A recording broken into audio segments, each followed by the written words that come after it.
DJ মন্তব্য গত 12 April থেকে কি বলেছিলেন অভিষেক বন্দ্যোপাধ্যায়, শোনাবো।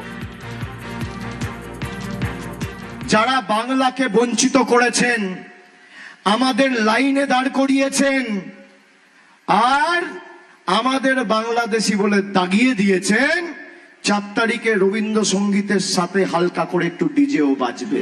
রবীন্দ্রসঙ্গীত তো প্রতিবার বাজে, তার সাথে হালকা করে একটু ডিজে বাজবে এবার। যারা বেশি লম্পজম্প করছেন, আমাদের সৌজন্যতা আমাদের দুর্বলতা নয়।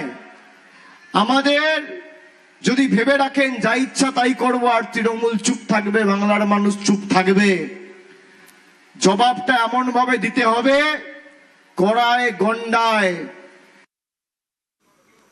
আর আজ অভিষেক বন্দ্যোপাধ্যায় আজকে তিনি বললেন যে তদন্তে সব রকম সহযোগিতা তিনি করবেন। কি বললেন আজকে, শোনাবো।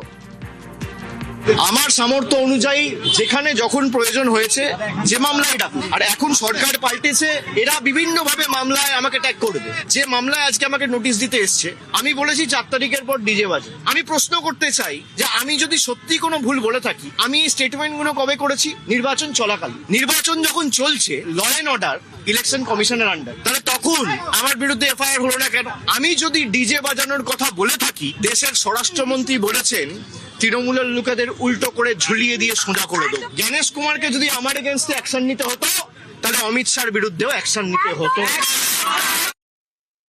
এখন কারণে নোটিশ দেওয়া হচ্ছে, কিন্তু গত 15 বছরে অকারণে নোটিশ দেওয়া হতো, এমনটাই বলছেন শিল্পমন্ত্রী তাপস রায়।